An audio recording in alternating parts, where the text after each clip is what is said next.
All right, everybody, thank you for joining in our bi-weekly awarded teams call. We have a couple of members who would like to give you a short update on the progress of their projects.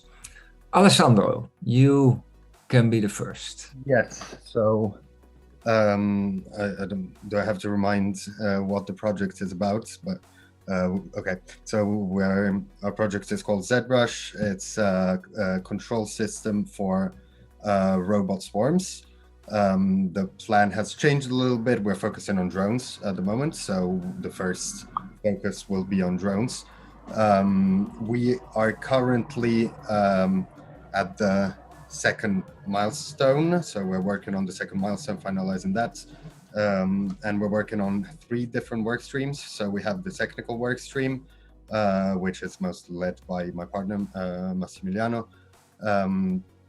We are progressing there. We have built a system on the simulator. I don't have, unfortunately, videos. We will get them at the moment. We have built on the simulator a few different views and ways where you can control those swarms. So you have the drag and drop, like the point and click, choosing what drones to action. You can click on an area and tell them to explore that area, and other actions like this. We also have built 2 different visuals, where one visual is the like the mapping, which is going to be reconstructed from the cameras of the drones, and it will be the 3D mapping that is then what will go to the SingularityNET AR marketplace. And the other visual, the idea is that you can switch from one to the other. The other visual is a first-person visual from within the drone's camera. So on top of seeing those drones within the map from the above, and you see where the whole swarm is, you have also the option of just going inside the camera and looking at what the drone is seeing at the moment. So we are building that. We have starting to look a little bit on how to integrate also swarm algos, so to do a bit more efficient patrolling, exploration of areas, and basically moving.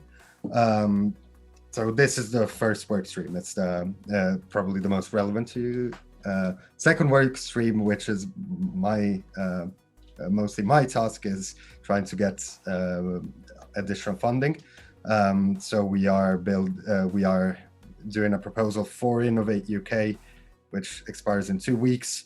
We're trying to get something else so that we can actually move both full-time on this.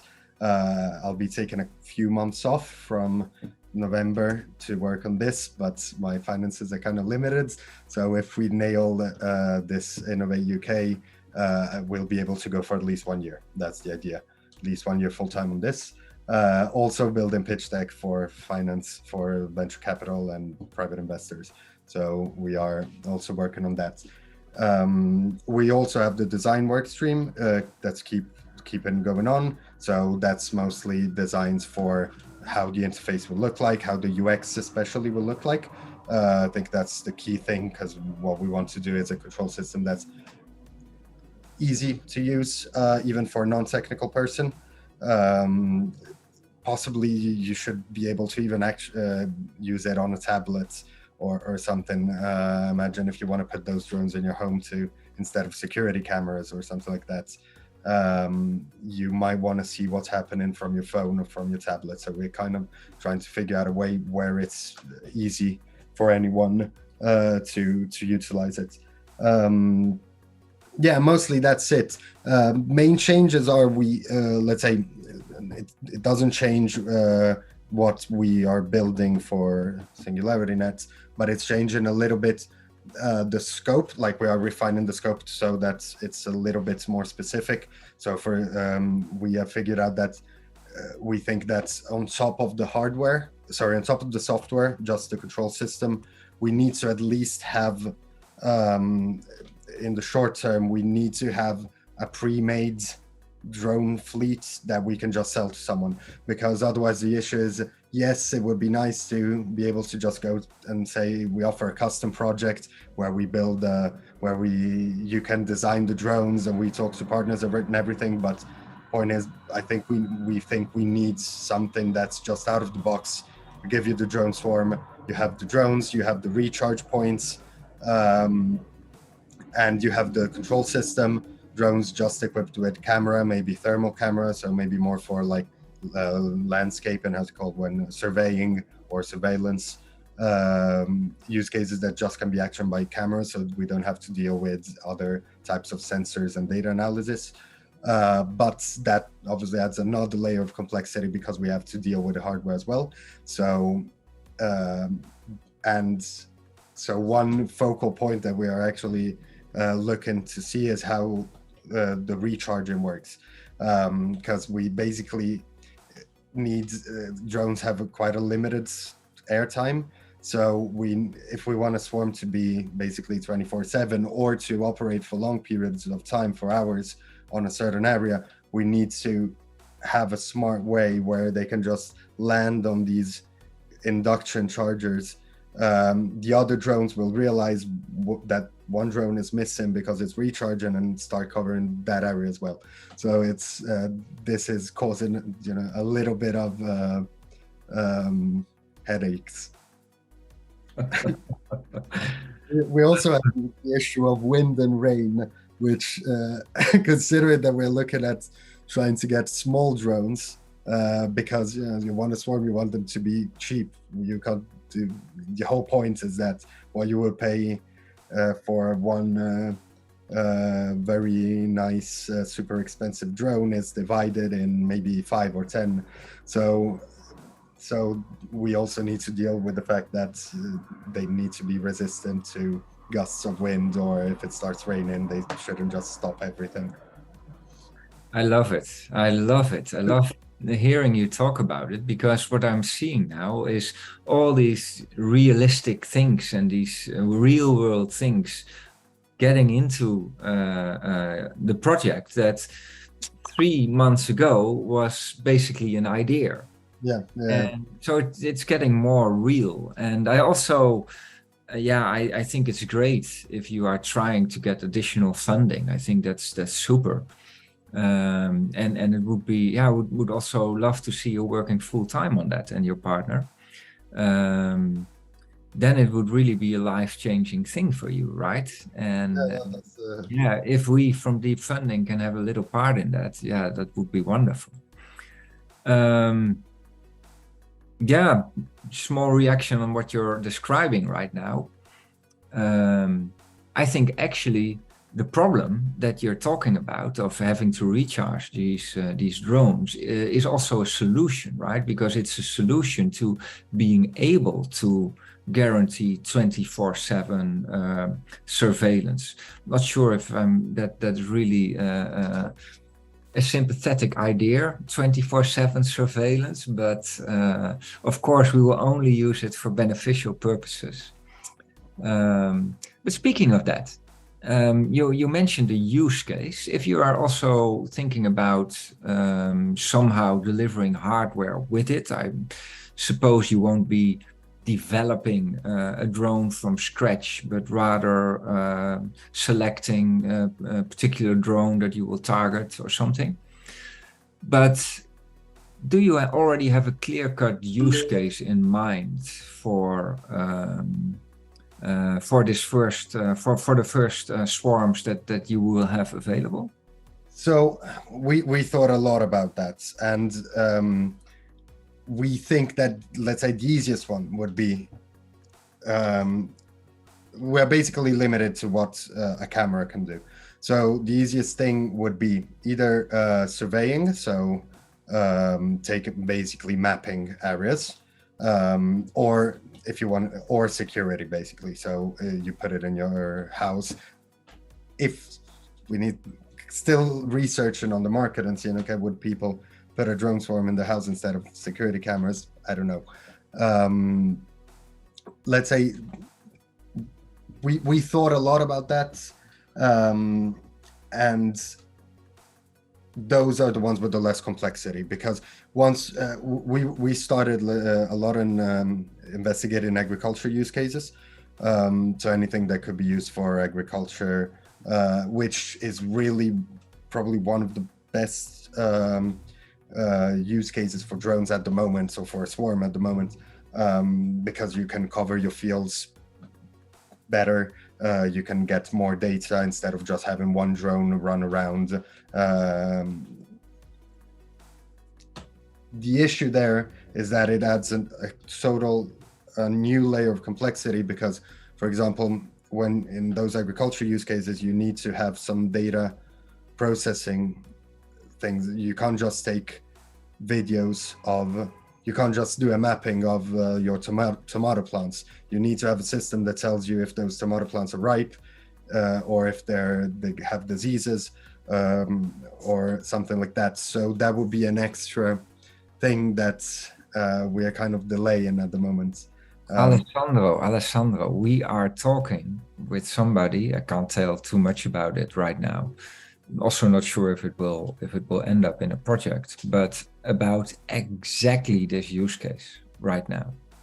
So yeah, if you're a little bit further ahead with this, yeah, we might even have a customer for you potentially. It's a long shot right now, but I'm just thinking it's not so far-fetched. So there are, so the least I can say about it is that there are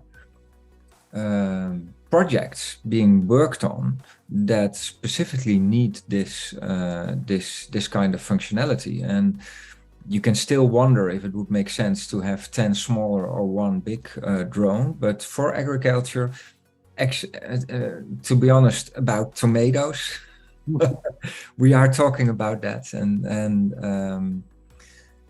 but I can see there is a lot of benefit in such an environment to have 10 small drones instead of, I mean, even from the space where it has to maneuver, it makes sense. And 10 small drones can cover much more in shorter time sets than one big. So it makes a lot of sense, I think, if we can get that working properly. So I'll keep that in mind, and if the time is ripe, we can maybe connect you. Nice, thanks. So a lot of opportunities again. Thank you for that great ad hoc update. We discussed that maybe next week you have a more extensive update. Probably we'll record that as well. And for those interested in a more deep dive in your project, we might have something more to offer at that time. But thank you for this, not even that short, a very interesting update.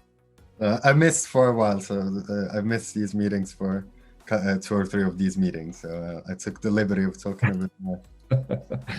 Well, time well spent, I would say. Thanks.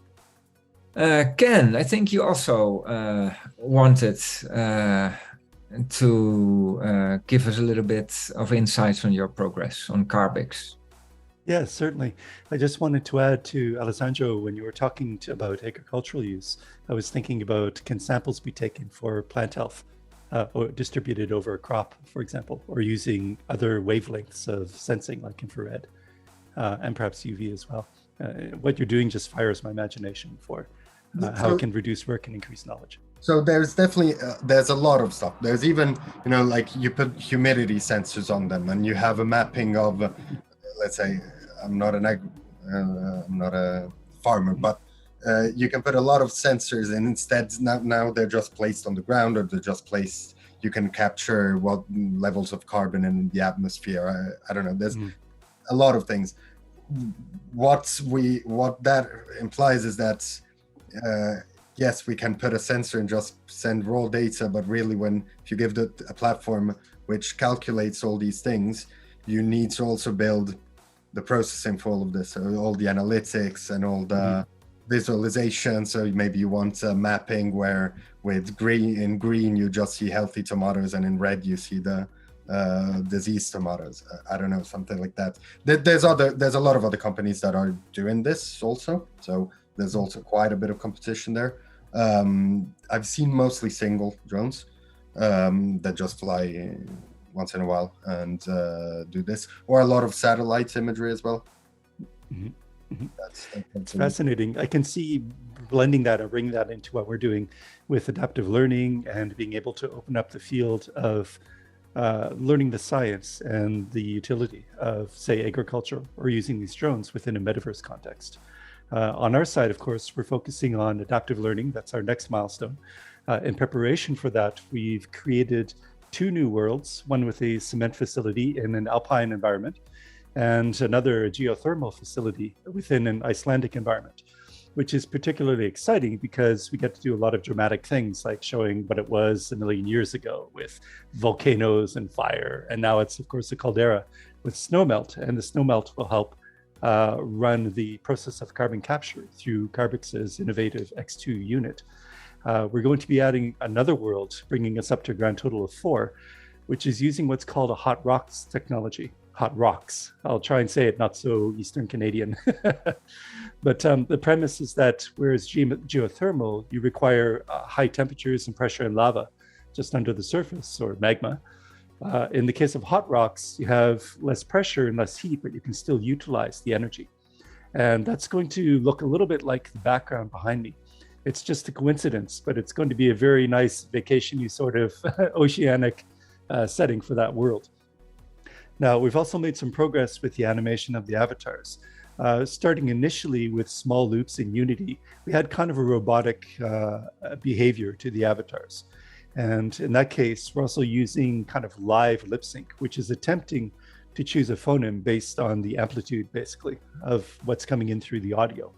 We're trying to move that to as much pre-rendered as we can so we can capture more subtleties and more accuracy with the lip sync and more fluidity with the body language. Now, concurrently with that, we're also in discussion with an ML team to figure out what the adaptive learning approach should be logistically. And I'm using a white paper as a guidance for that with a lot of very fascinating descriptions. So the premise is going to be, well, adaptive learning does exist. Adaptive lesson delivery does exist as a recommendation system. But if we were to look forward a generation or two, in terms of machine learning and in terms of instruction, what else do we need to enhance that? So since our project is based around delivery through avatars, nuance and focus and responsiveness in a humanoid form becomes very important for that. You may have someone who has worked 20 years on an oil rig, but doesn't really use computers. So this medium will be something that's more comfortable and we can show what to do in context. So alongside the delivery of the recommendation for the next lesson, we also need to convey signals to the avatar to say, use this behavior, use this phrase. Do we pre-animate phrases for lip sync? And then within the real-time environment, just ensuring that that animated lip sync and the audio lip sync all work together. So when we get to a further milestone for the American Sign Language, the ASL, we're going to be dealing with motion capture. At the moment, I have the capability to capture hands, but people are more than just hands. So when we get to that stage, we'll have a proper ASL translator working for us, but we'll also be able to capture the body language and the facial expressions that are concurrent with that method of delivery. So right now, it's kind of moving a lot of the pieces into place on the board so that when we get to that stage, it can all pile in and participate in an earlier level. For next milestone 3, we begin to get into adaptive learning in a real way. So we're going to be testing processes, and I hope to come out of milestone 3 with at least just a simple API, so we have some basics for integration as well. And then we'll plug it into our worlds and then see what chaos ensues. I'm sure it'll be very interesting. That's a great story. I was wondering that lip sync feature, aligning the motion with the sound, basically. Would that also be a potential service on a platform that maybe others could use it as well in their worlds? Yes, absolutely. You can break it down into 2 streams. You have the visemes or the phonemes. You have emotion displayed on the face, which can be somewhat independent of the lip sync. So part of the API absolutely needs to deliver that information. And Yeah, that so could be delivered. emotion is the other part indeed. So if we could record emotions from people and then project them in the metaverse on their avatar, that would be very cool. Yeah. It would be, and as you say, that is the next level of communication, Yeah. nonverbal. Yeah. Yeah. It is not only cool, it's also extremely important, right? If we want the metaverse to really work, we can't just have all those bland faces. We need to have Exactly. something that is and even if it And would be like an animation or something like a figure, if it has your expression, it would still have that same feeling. I'm sure that would be wonderful. Yeah. yeah, mine would smile a lot for sure. It would be a Canadian culture. So if you're able to convey emotion with speech, you're also bringing culture into the mix. And so we Yeah. begin to enrich the virtual environment that way. Yeah. Trying not to smile. You know, the funny thing with these kind of initiatives is that it could be, and what sometimes happen with these kind of projects is that something that you think of as a nice to have add-on, 2 years from now appears to be your main product. So it could be that all the rest will be an add-on to emotion detection and display or whatever. Yeah, similar to Alessandro with humidity sensors and having his own drone fleet, etc. Maybe in the end you will be renting this stuff, Alessandro, instead of creating a service. Who knows? But that's part of the interesting part of being an entrepreneur, and you encounter new things and new opportunities. And if I could offer a little bit of a lighthearted combination, if we were to apply the emotion algorithms to Alessandro's swarms, then at a distance, the swarms could configure into an emotive face, an emoticon to say, yes, things are A-okay out in this field. Oh my God. And then get back to bubusiness. There's some real synchronicity here that I can't tell you on camera, unfortunately, but there's exactly a use case like that we're thinking about. But yeah, okay, so much cool things, guys, so much to talk about. So yeah, of course, with all these entrepreneurial freedom, I will be mentioning the value of the platform. Because that is what we are trying to achieve, but also from that aspect, that respect, I only see opportunities and more opportunities coming along. So thanks a lot for these updates. Any other questions or comments? Then we'll leave it at this for today, and we'll be back 2 weeks from now. So thank you.